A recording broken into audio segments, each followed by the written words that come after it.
Hi, welcome back to the channel. In today's episode, I want to talk about something that I think deserves a lot more attention than it's currently getting. Around 2 weeks ago, Iran quietly created a brand new government agency. Now, normally government agencies are not headline news, but this one is different because this agency has been created for one purpose: controlling access through the Strait of Hormuz. And if the reports surrounding this are accurate, even partially accurate, then what we are now looking at is not simply a temporary disruption to shipping. This could be the beginning of an entirely new system where Iran attempts to regulate, control, and potentially monetize one of the most important waterways in the global economy. And honestly, that could become one of the biggest geopolitical and economic stories of 2026. But before we get into the details on any of this, could I ask anyone that hasn't subscribed yet to please hit that subscribe button? It doesn't take you a second, and it definitely helps me with the algorithm and also puts a smile on my face. Now let's get into the details here because they are absolutely extraordinary. This agency, which was reportedly called the Persian Gulf Strait Authority, or PGSA, and according to multiple shipping and regional reports, the purpose of this body is to oversee vessel traffic moving through the Strait of Hormuz. Now, we need to be careful because some of the reporting around this is still evolving, so we don't have all of the full details and they haven't been verified yet. But what appears to be increasingly clear is that Iran is moving towards some form of managed access system in the Strait. And the way it's reported to work is fascinating. Shipping companies will eventually need to submit detailed information before being allowed to pass through the Strait. We're talking vessel ownership, operator details, crew nationalities, cargo manifests, insurance information, departure port, destination port, and dozens of additional compliance questions. And the latest reports are suggesting that there will be more than 40 different sections to be completed. Now, not every operational detail has been fully verified, but even the broad direction of travel here is extremely important because this is no longer simply Iran threatening to close the strait by attacking the vessels. This is Iran building a permanent bureaucratic structure around it. And that is a completely different level of escalation because a temporary blockade is one thing. A permanent permit and payment system for global shipping, well, that changes the entire nature of this crisis. Now, vessels approved for passage could potentially receive designated transit corridors, escort arrangements, and regulated access windows.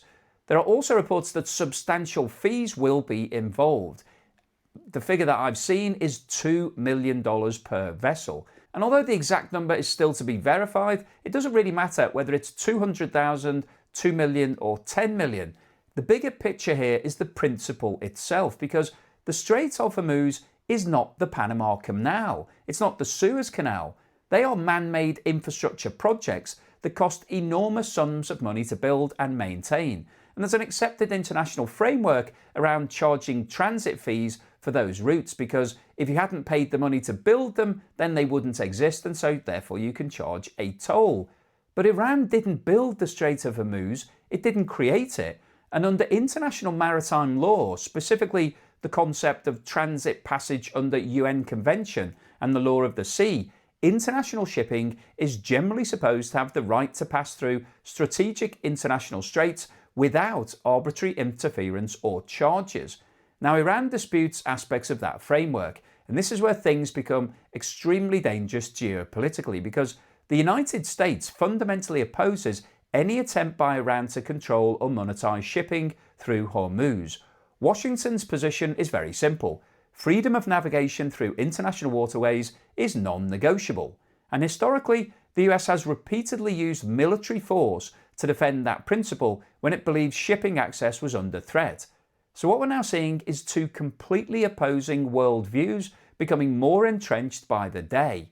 Iran increasingly appears to believe that its geography and regional influence give it leverage over the global economy. The United States believes allowing Iran to formalize control over a global energy choke point would fundamentally undermine the international maritime system. And those two positions are not remotely compatible. Now, here's where this story becomes even more interesting, because according to reports, the United States Treasury has warned shipping companies that making payments linked to Iranian-controlled Hormuz transit systems could potentially expose them to sanctions risks. And if that's the direction this goes in, then shipping firms could end up being trapped in an impossible position. Pay Iran the tolls that it's demanding and face US sanctions, or don't pay Iran and potentially lose access through one of the world's most important shipping routes. And that's why this situation is becoming so serious economically, because markets can deal with short-term disruptions. What they struggle with is prolonged uncertainty. And right now, this crisis increasingly looks like something that could drag on for a long time. Now, let me give you some numbers because I think they really help put the scale into perspective. Before this crisis escalated, around 130 ships per day were moving through the Strait of Hormuz. And when I say ships, we are talking mega tankers carrying millions of barrels of oil in each one. According to the latest figures, the latest number of ships moving through the Strait of Hormuz is 6. Now just think about that for a second. 130 mega vessels down to 6 per day. This is every single day. And this dispute, this conflict has been going on now for almost 3 months. We're into week 11. Now, a waterway that normally carries 20% of the world's seaborne oil supply, massive quantities of LNG, refined fuels, petrochemicals, fertilizer products. This is why oil prices are remaining so elevated. And this is why shipping insurance costs have exploded. This is why governments around the world are becoming increasingly nervous, because what we are now experiencing is a supply shock, not a demand boom. This isn't the global economy growing too quickly and consuming more energy. This is energy supplies becoming constrained, uncertain, and geopolitically weaponized. And historically, supply-driven oil shocks have almost always ended badly for the global economy. The oil crises of the 1970s triggered recessions and inflation spikes. The Gulf War caused major energy disruption. The 2008 oil spike coincided with enormous global economic stress. And today, the world economy arguably looks more fragile because governments already have massive debt burdens, elevated inflation, weak growth, and consumers who are already under pressure from years of rising costs. And the longer this situation drags on, the greater the risk we start approaching genuine economic breaking points. Now, another important aspect of all of this is China, because China desperately needs Gulf oil supplies. Iran needs China's economic support. The United States wants freedom of navigation protected. Europe is increasingly becoming nervous about energy security. India is worried about shipping disruption. And meanwhile, peace talks appear stalled. So what started as a regional confrontation in the Middle East is now becoming a major global and geopolitical crisis. And honestly, I think this is the point that should really concern everybody watching this video, because what we are now seeing is not two sides moving towards compromise and agreement. We're seeing two completely opposing positions becoming deeply entrenched. Iran increasingly appears to believe it can use geography, energy, and global trade routes as leverage against the West and the wider international system.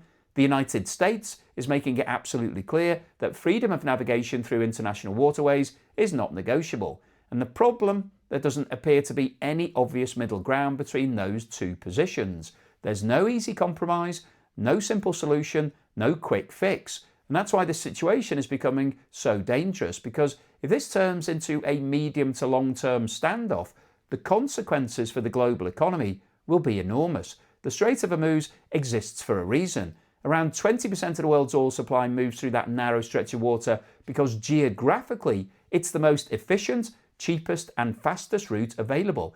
That's how the global energy system was built. That's how the infrastructure was designed. That's how supply chains evolved over decades. And if countries and companies are suddenly forced to permanently reroute huge volumes of oil, LNG, petrochemicals, and shipping traffic to avoid the Strait of Hormuz, then the entire cost structure of the global economy changes. Shipping distances increase, transit times increase, insurance costs increase, security costs increase, logistics costs increase. Everything becomes more expensive. And once those costs become embedded into the system, they don't just magically disappear overnight. This isn't like a temporary weather disruption or a short-term shipping delay. This would represent a structural increase in the cost of moving energy around the world. And energy sits underneath almost every part of the global economy: manufacturing, transport, food production, chemicals, fertilizer, air travel, consumer goods, everything basically. So if the cost of energy remains permanently elevated because the global system has to reorganize itself around avoiding the Strait of Hormuz, then the knock-on consequences would be absolutely massive. Higher inflation, slower growth, weaker consumer spending, falling corporate profits, financial stress, and potentially global recession.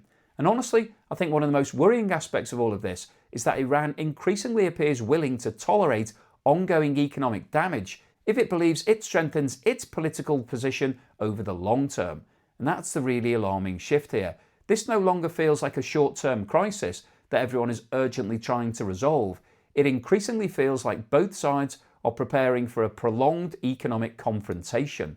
And the longer that confrontation continues, the greater the damage becomes. Because uncertainty is toxic for markets, uncertainty freezes investment, it destabilizes supply chains, it pushes prices higher, and eventually, if it continues long enough, something breaks. And that's why this story matters so much, because what happens in a narrow stretch of water between Iran and Oman could end up having consequences for virtually every economy in the world.